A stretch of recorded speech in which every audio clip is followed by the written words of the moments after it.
Hello, magandang gabi po sa ating lahat. Magandang gabi po sa ating lahat. Ngayon po ay nandito na naman po tayong muli at ngayon po ay isa na namang pamamaraan ng pagmamanifest ang ating ituturo sa inyo.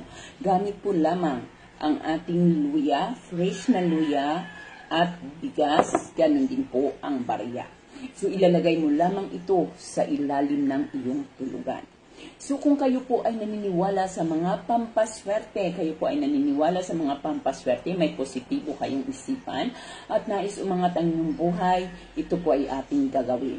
Ngunit kung kayo naman po ay hindi naniniwala sa mga ganitong ritual, sa mga ganitong klaseng pampaswerte, ay wag na lang po kayong magsayang ng oras at panahon at wag nyo na pong panoorin ang video ito. Maghanap na lamang kayo ng video na gustong-gusto po ninyong panoorin dahil hindi ko ito para sa inyo.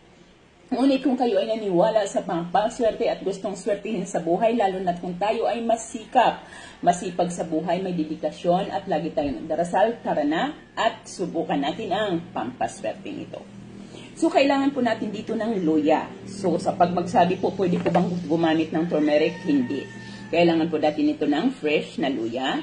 Kailangan natin ng 3 barya. So any kind of barya ay pwede po. Muli, bago gamitin ang barya, ay hugasin po muna natin ito sa asin na may suka kahit sa loob po lamang ng 5 minuto at patuyuin ito ng kusa sa hangin, huwag pupunasan. Kailangan natin ng 3 dakot ng bigas. So ito po ang ating bigas, 3 dakot po ng bigas. Tandaan po, ilalagay po natin ito sa baso. Sa baso na babasagin or pwede po sa isang platito na babasagin po. Huwag pong gumamit ng plastic. So ngayon po kapag handa na lahat ang ating gagawin, malinaw na ang ating isipan, ay pwede na po natin na ito umpisahan. So gagawin po natin, kuhanin mo ang ballpen. So ayan, pwede tayong gumamit dito ng pula or kaya naman po ay red na ballpen. Pula at itim po na ballpen.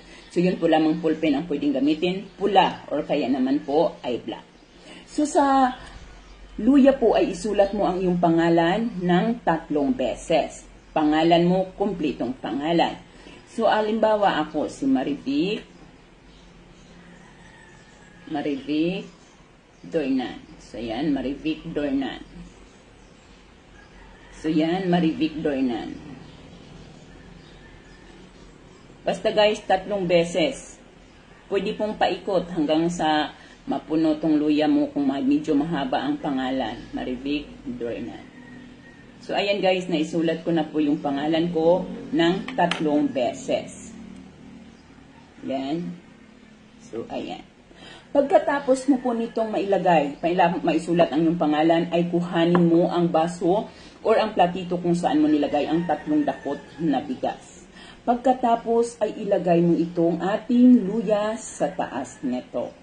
So, ayan, ganyan po.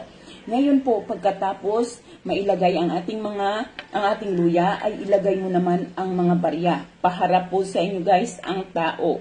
Ayan, paharap po sa atin. Ilalagay po natin ito sa gilid. So, 3 barya po ito. So, yan. 3 barya po yan ang ating ilalagay. Ngayon, kapag nandyan na po, ay hawakan mo ang basong ito sa iyong 2 kamay at ilapit sa iyong bibig. Ngayon, pagkalapit na sa iyong bibig, ay saka mo hilingin ang iyong intensyon. Talagang yung intensyon mo, ibulong mo ang iyong intensyon na galing sa iyong puso. Bigkasin mo muna ang iyong pangalan, andin ang iyong kahilingan.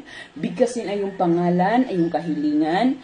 Bigkasin ang iyong pangalan, iyong kahilingan. So, kada bigkas ng pangalan ay isunod ang iyong kahilingan. 3 beses mo po itong uulit-ulitin. So, halimbawa, Marivic Pauyon Dornan, ikiniklaim ko na ang lahat ng magagandang oportunidad, swerte sa pananalapi, swerte sa karir, swerte sa pag-ibig, ay papasok sa aking buhay.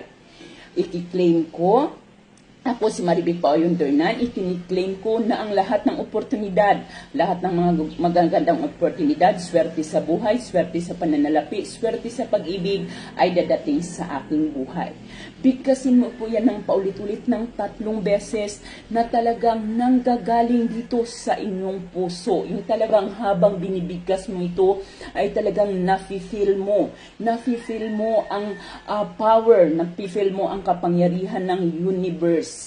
So pagkatapos mo po itong maibigkas ng 3 beses, ay ilagay mo ito sa ilalim ng iyong tulugan. So sa ilalim po ng iyong tulugan or sa tabi ng inyong tulugan, sa bandang left side sa ulunan. Huwag po sa paanan, huwag ilagay sa paanan.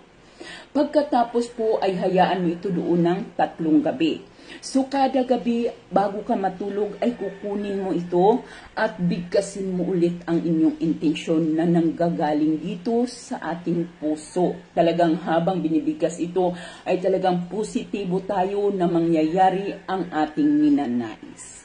3 gabi po itong sunod-sunod na gagawin. Pagkalipas po ng 3 gabi, so pang-4 na gabi, ay pwede na natin itong tanggalin. Pwede natin itong tanggalin at pwede rin natin itong panatilihin doon sa ilalim ng inyong tulugan hanggang sa makikita mo ang kaganapan or ang nagwo-work na ang iyong ginawang pampaswerte. Nagwo-work na siya, nakikita mo na may nangyayari na at binigay na sa inyo ang inyong hiling. Basta po muli, lagi natin pinapaalala sa tuwing may gagawin tayo nito ay wag ninyong kalimutan ang manalangin. Humingi ng gabay sa ating mga mahal na Panginoon at syempre, lagi po natin itong sasamahan ng pagsisikap. Kahit po anong pampaswerte, lalong-lalo na kung may kinalaman sa pera, ay kailangan natin itong samahan ng pagsisikap. Ayan po lamang guys, maraming salamat po at magandang umaga sa ating lahat.